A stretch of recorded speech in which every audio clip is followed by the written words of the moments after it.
November 9ஆம் தேதியோட news பார்த்துட்ருக்கோம். அதில் unit 6 Indian economy, structure of Indian economy, இந்திய பொருளாதார அமைப்பு, அந்த சிலபஸ்க்குள்ளே இந்தியாவுக்கு வல்லரசு தகுதி, ரஷ்ய அதிபர் புதின் பாராட்டு அப்படின்னு ஒரு நியூஸ் தான். உலகின் வல்லரசு நாடுகள் பட்டியலில் இணைகிறதுக்கு இந்தியாவுக்கான தகுதி, எல்லா தகுதியும் இருக்குது அப்படின்னு சொல்லிட்டு ரஷ்ய அதிபர் சொல்கிறாரு. எதை வச்சு சொல்கிறாருன்னா, மற்ற பல்வேறு நாடுகளோட பொருளாதாரத்தை கம்பேர் பண்ணும்போது இந்தியாவும் வேகமாக பொருளாதாரம் வளர்ந்துக்கிட்டு வருது. இந்திய பொருளாதாரம் அதிகமான வளர்ச்சி மேற்கொண்டு வருது. அதனால் மற்ற கண்ட்ரி மாதிரியே இந்தியாவும் வல்லரசு அப்படின்ற தகுதி பெறதுக்கான எல்லா சாத்தியக்கூறுகளும் இருக்குது இந்தியாவுக்கு அப்படின்னு சொல்லியிருக்காங்க. ரஷ்யாவோட சேச்சி நகரில் சிந்தனையாளர் அமைப்பு சார்பில் ஒரு மாநாடு நடக்குது. அந்த மாநாட்டில் தான் ரஷ்யாவோட அதிபர் இப்படி சொல்லியிருக்காரு. என்ன சொல்லியிருக்காருன்னா, ரஷ்யாவோட அனைத்து நிலைகளிலுமே நம்ம இந்தியா நல்லுறவு ஏற்படுத்திகிட்டு இருக்காங்க. உலகில் பெரிய மக்கள் தொகை கொண்ட நாடு இந்தியா. அதில் தொன்மையான வரலாறு மட்டும் இல்லை, சிறப்பான எதிர்காலமும் சிறப்பான வளர்ச்சியை நோக்கி இந்தியா போயிட்டுருக்கு அப்படின்றத சொல்கிறாரு.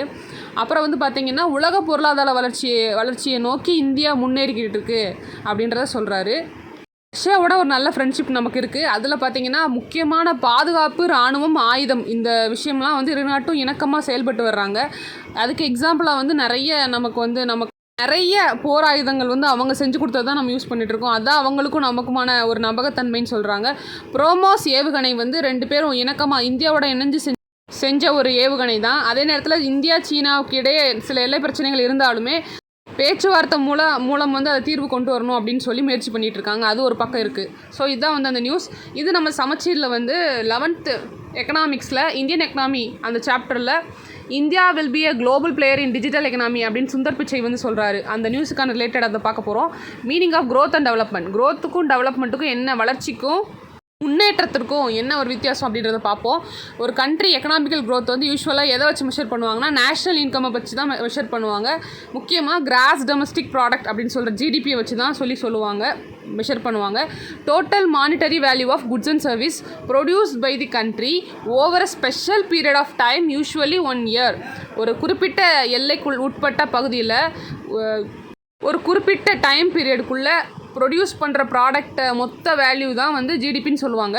அதை கணக்கு பண்ணி தான் நம்ம க்ரோத்து ஆயிருக்கு, இந்த கண்ட்ரி நல்லா க்ரோத் ஆயிருக்குன்றது சொல்கிறாங்க. நெக்ஸ்ட் பார்த்திங்கன்னா, ஒரு லெவல் ஆஃப் எக்கனாமிக்கல் டெவலப்மெண்ட். இப்போ க்ரோத் அப்படின்னா ஜிடிபி வச்சு சொல்லிடலாம், டெவலப்மெண்ட் அப்படின்னா எதை வச்சு சொல்லுவாங்க அப்படின்றத சொல்லியிருக்காங்க. அது ஜிடிபி மட்டும் கிடையாது, அது சிட்டிசன்ஸோட quality of life or wellbeing, ஒரு குவாலிட்டியை வச்சு தான் நம்ம டெவலப்மெண்ட்டை பற்றி சொல்ல முடியும். க்ரோத் நம்ம ஒரு குவான்டிட்டியை வச்சு சொல்லிடலாம், ஆனால் குவாலிட்டியை வச்சு தான் டெவலப்மெண்ட்டை சொல்ல முடியும் அப்படின்றத இங்கே சொல்கிறாங்க. அந்த குவாலிட்டி ஆஃப் லைஃப் நிறைய இண்டிகேட்ஸ் இருக்குது. அது என்னென்னா, human development index, physical quality of life index, gross national happiness index அப்படின்ற அந்த 3 விஷயத்தை வச்சு தான் நம்ம எக்கனாமிக்கல் டெவலப்மெண்ட்டை பற்றி பேசுகிறோம். அதுதான் இங்கேயும் கொடுத்துருக்காங்க. மனிதவள மேம்பாட்டு குறியீடு HDI, வாழ்க்கை தர குறியீடு PQLI, மொத்த நாட்டு மகிழ்ச்சி குறியீடு GNHI, இதெல்லாம் இந்த 3 முக்கியமானதை வச்சு நம்ம டெவலப்மெண்ட்டை பற்றி பேசுகிறோம். இதில் மொத்த நாட்டு மகிழ்ச்சி குறியீடு 1972ஆம் ஆண்டு பூட்டான் நாட்டின் 4வது மன்னரான ஜிக்மே சிங்கே வாக்சு, இவர் தான் பூட்டானோட 4வது மன்னர், அவரால் உருவாக்கப்பட்டது. இந்த நிலை முன்னேற்றம், சுற்றுச்சூழல் பாதுகாப்பு, கலாச்சார மேம்பாடு, சிறந்த நிர்வாகம், இந்த 4 விஷயத்தையும் வச்சு மொத்த நாட்டு மகிழ்ச்சியை பற்றி சொல்கிறாங்க. Environmental conversation, sustainable development, environmental conversation, promotion of culture and good governance, இதெல்லாம் கிராஸ் நேஷனல் ஹாப்பினஸ் இண்டெக்ஸில் அதிகமாக யார் இருக்காங்களோ அவங்களுக்கு 0லேருந்து 100 வரைக்கும் அந்த மாதிரி கொடுப்பாங்க.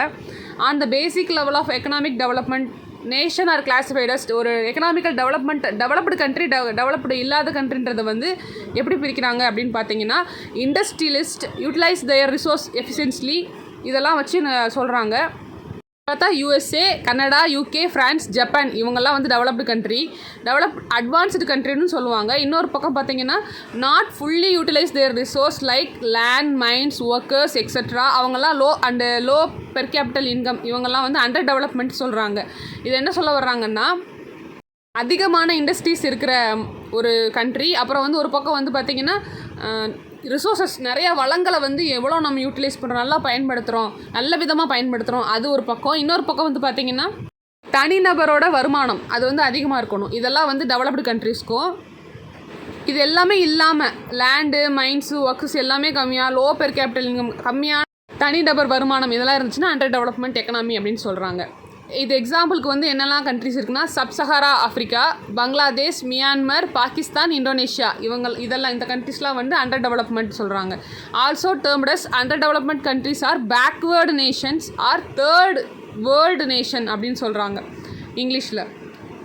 தமிழில் வந்து பின்தங்கிய மற்றும் மூன்றாம் உலக நாடுகள் அப்படின்னு சொல்கிறாங்க. இந்தியன் எக்கனாமி வந்து இப்போ பார்க்கலாம். இந்திய பொருளாதாரம் வந்து உலக வலிமையான மற்றும் பெரிய பொருளாதாரங்களின் வரிசையில் இந்தியா 7வது இடத்தை பிடித்துள்ளது. தொழில்மயமாதல் மற்றும் பொருளாதார வளர்ச்சியின் அடிப்படையில் முன்னேறி கொண்டிருக்கும் நாடுகளில் 7% பொருளாதார வளர்ச்சியுடன் ஒரு வலுவான இடத்தை அடைந்திருக்கு. 7th place 7% சொல்கிறாங்க. நமது வளர்ச்சி விகிதம் நீடித்ததாகவும் நிலையானதாகவும் இருப்பதுடன் வளர்ச்சிக்கான வாய்ப்புகளை பெருமளவு கொண்டிருந்தாலும் சில பின்தங்கி இருப்பதற்கான அறிகுறிகளாக காணப்படுகின்றன அப்படின்னு சொல்கிறாங்க. ஸ்ட்ரக்சர் ஆஃப் டெவலப்டு எக்கனாமி, ஒரு வளர்ந்த நாடுகள் வந்து என்னென்ன இயல்புகள்லாம் கொண்டிருக்கும் அப்படின்றத பற்றி ஒரு 12 பாயிண்ட்ஸாக வந்து கொடுத்துருப்பாங்க.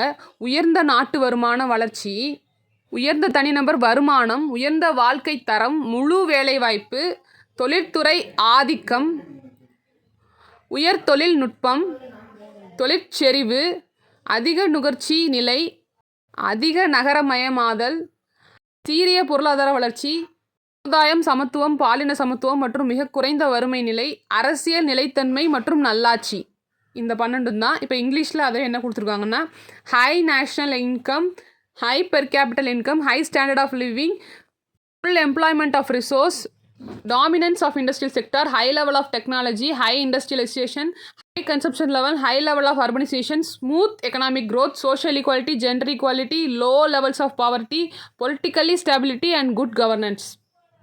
இதெல்லாம் இந்த 12 விஷயங்களும் வந்து டெவலப்டு எக்கனாமியோட ஃபியூச்சர்ஸ். ஸோ இதுதான் வந்து 9ஆம் தேதியோட நியூஸ் அண்ட் ரிலேட்டட் சமச்சீர். இதில் நம்ம 11th எக்கனாமிக்ஸில் இன்னும் எக்ஸ்ட்ராவே என்னென்ன பாயிண்ட்ஸ் இருக்குன்றதை பார்த்துக்கலாம். தேங்க்யூ.